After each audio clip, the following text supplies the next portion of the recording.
بسم اللہ الرحمن الرحیم۔ السلام علیکم۔ آج کی اس ویڈیو میں ہم عورتوں کے بارے میں ایک حدیث بیان کریں گے۔ حدیث ہے، اور کون سی عورت ہے جو جنت کی خوشبو بھی نہیں سونگھ سکتی۔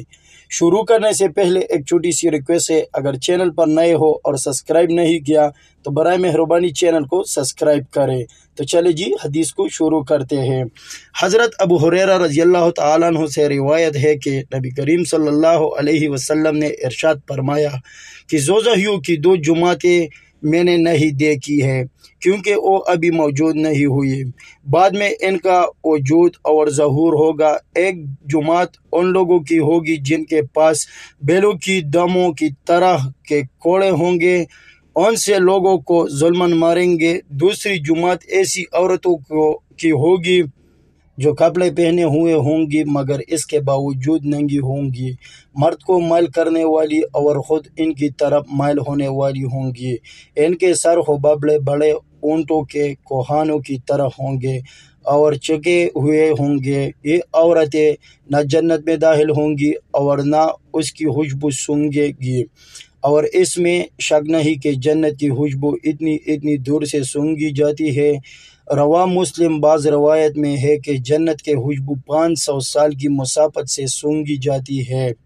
اس حدیث میں حضور اقدس صلی اللہ علیہ وسلم نے دو ایسے گروہوں کے متعلق پیشنگوئی فرمائی ہے جن کو آپ صلی اللہ علیہ وسلم نے اپنے زمانے میں نہیں دیکھا تھا، لیکن آج وہ دونوں اپنے شر و فساد کے ساتھ موجود ہیں۔ پہلی پیشنگوئی خدا کے مقدس پیغمبر صلی اللہ علیہ وسلم نے اول تو ان لوگوں کا ذکر فرمایا جو کوڑے لیے پھریں گے اور اپنے اقتدار کے نشے میں بات بات پر کمزوروں اور بے بسوں کو پیٹ دیا کریں گے۔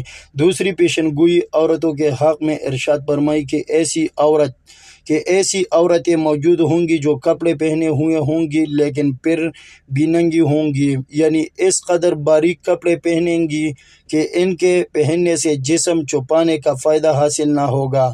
بدن پر کپڑے ہونے کے باوجود ننگا ہونے کی صورت یہ بھی ہے کہ بدن پر صرف تھوڑا سا کپڑا ہو اور بدن کا بیشتر حصہ اور خصوصاً وہ اعضاء کھلے رہیں گے جن کو حیا عورتیں غیر مردوں سے چھپاتی ہے، جیسا کہ آج کل میں رواج ہے کہ گھنٹوں تک قمیص یا فراک ہوتا ہے۔ آستینیں یا تو ہوتی ہی نہیں یا اس قدر چھوٹی ہوتی ہے کہ مونڈے سے صرف 2-4 انچ ہی بڑی ہوتی ہے۔ پنڈلیاں بالکل ننگی ہوتی ہے اور سر بھی دوپٹے سے خالی ہوتا ہے اور سینے کھلے رہتے ہیں۔ پھر فرمایا کہ یہ عورتیں غیر مردوں کو اپنی طرف مائل کرے گی اور خود ان کی طرف مائل ہوں گی، یعنی ننگا ہونے کا رواج مفلسی کی وجہ سے نہ ہوگا بلکہ مردوں کو اپنا بدن دکھانا ان کا دل لبانا مقصود ہوگا، اور لبانے کا دوسرا طریقہ یہ اختیار کرے گی کہ اپنے سروں کو جو دوپٹوں سے خالی ہوں گے مٹکا کر چلے گی، جس طرح اونٹ کی پشت کا بالائی حصہ جسے کوہان کہتے ہیں تیز رفتاری کے وقت زمین کی طرف جھکا کرتا ہے۔ اونٹ کے کوہان سے تشبیہ دے کر بتایا کہ وہ عورتیں بالوں کو پلا پلا کر اپنے سروں کو موٹا کرے گی۔ حدیث کے آخر میں فرمائے کہ ایسی عورتیں جنت میں نہ تو داخل ہوگی نہ اس کی خوشبو پا سکے گی۔ اللہ ہم سب کو اس پر عمل عطا فرمائے اور جتنا بھی ہو سکے خاص کر عورتوں کو شیئر کرے۔ جزاک اللہ۔